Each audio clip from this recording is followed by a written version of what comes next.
Our final guest today is Virginia Crocker-Timmons. She's a business and executive coach with Soundboard Advisors. Welcome. Thank you. Welcome. Glad to be here. We're excited to have you back. You've been on the show before, so we were just saying you're a pro pretty much at this point. Yeah, you're a pro.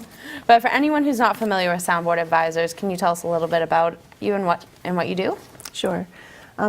I work either one-on-one with individuals or with organizations to help them achieve greater levels of success and sustain purpose and balance in their lives through business and executive coaching. I work in like 3 pillars of the business. Mm-hmm. So one is strategy and strategic planning, one is people development, and the third is process excellence. So I can help a business if you don't have a strategy to develop one or to refresh it. We can look at, do you have the right people with the right skills and knowledge to implement it, who know their role in moving it forward? And then do you have the right processes and systems in place, and can they be made better so that you can become more profitable? And when those 3 things are in sync, the strategy, the people, and the process, the business is in a much stronger position to then create not just a customer community, but what we call a loyal customer community.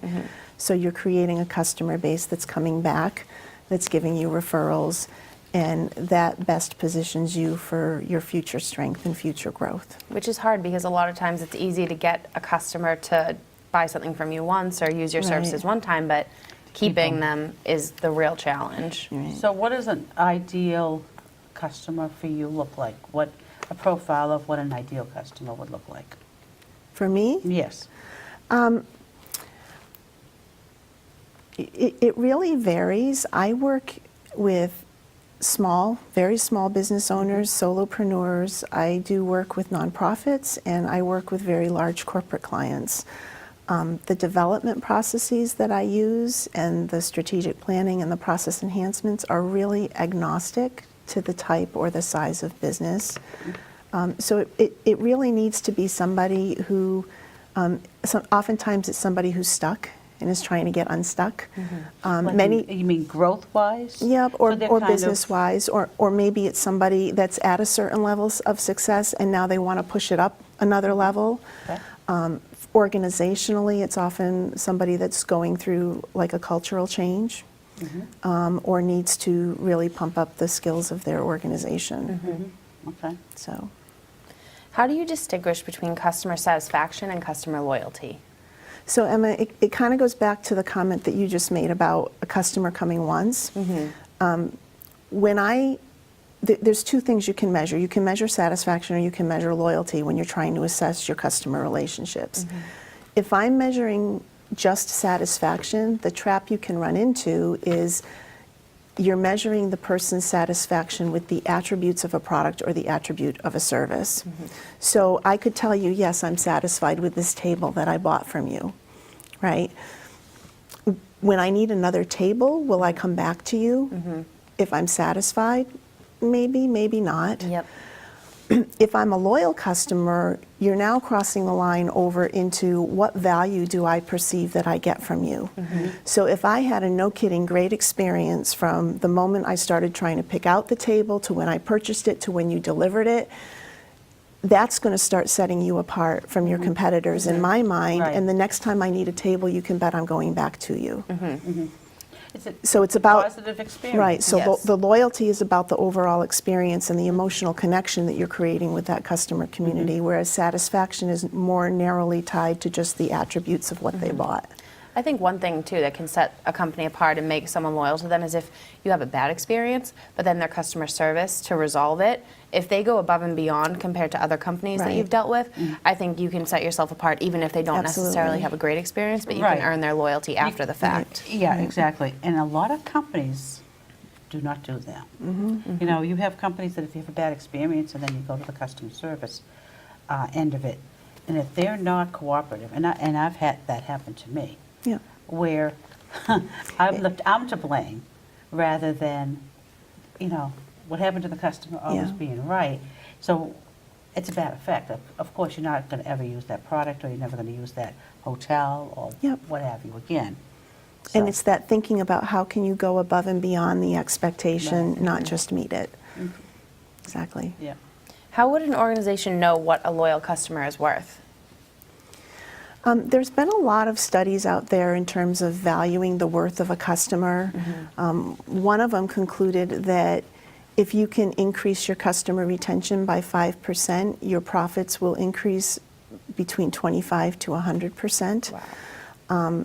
I like to take a really simple approach with my clients when we're trying to value the worth of their customer, where you look at the number of revenue opportunities you have with that customer and the gross revenue that customer brings in. So suppose you own a grocery store, right? And let's say on average, the average customer comes in once a week and buys $100 worth of groceries. If I come in and buy $100 worth of groceries and I have a satisfying experience, but not one that I value, I may never come back again. My customer worth to you is $100, right? It's one Right. visit times $100. Yep. If I'm a loyal customer and I shop at your store every week for a year, my value is now $5,200 to you. It's 52 weeks times the 100.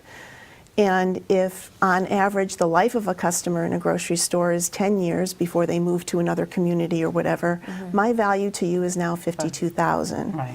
Right? So When you think of it can like see, that. you can see the Right. difference in between just the one-off customer and the loyal customer. And the other thing that the loyal customer will do for you is start the word of mouth I was advertising. just going, Yep. I was just going to say that. Right, and- Right, because it's not only going to be the customer that's going to shop there. It's Right. going to be the extended family, Right. friends, and we all know that good news is, word of Yep. mouth is huge. And it takes typically, they say statistically, it takes 5 times. It's 5 times more costly to acquire a new customer than to keep an old one. So if you're constantly having to go and find that one-time shopper, you're spending 4 to 5 times more than Right. your competitor is. Time is money. So absolutely. It's so true. The referrals you can get, I mean, when I was in college studying communications, that's the first thing they told you. Word of mouth is the most Yeah. important form of advertising, and you can spend so much money putting it into other areas like commercials and things like that. But Right. if you hear someone that you know and trust recommend a place,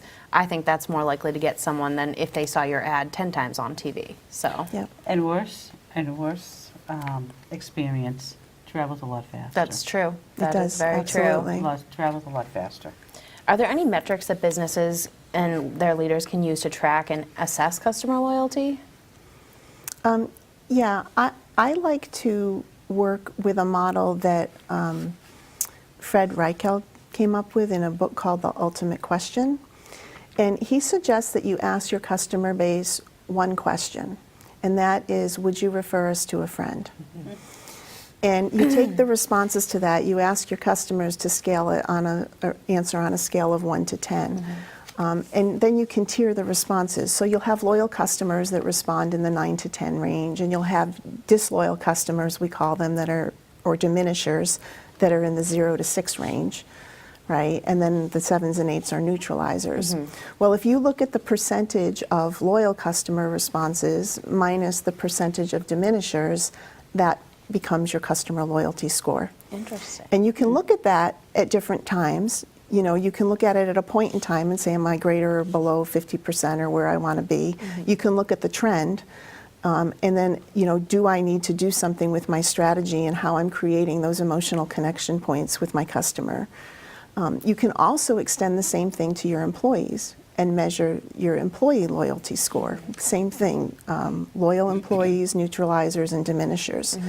And when you start to create loyal employees who really are behind you in developing that loyal customer relationship, it just skyrockets.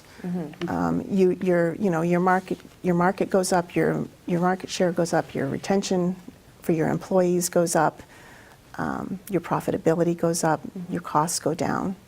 So how often would you say a company or organization should be reevaluating this? I mean, should they do it every year, every 5 years? How often should they be looking at their strategy and what they're doing? The customer loyalty measurement is often done like once a year. The strategy, there's different levels of it. I mean, a full-up strategic Yeah. plan may be every 2 to 3 years, but when you're starting to look at the strategy of the experience you're giving your customer, you can pick any process that you're using and do that, at any time. It's a matter of laying out the flow and what are they experiencing at those different points in time. And I would say, depending on what those trends are doing, that may also mandate the frequency of how often you go back and make adjustments. How can a business create an experience that fosters a strong, loyal customer base? So we talk about that in terms of points of connection.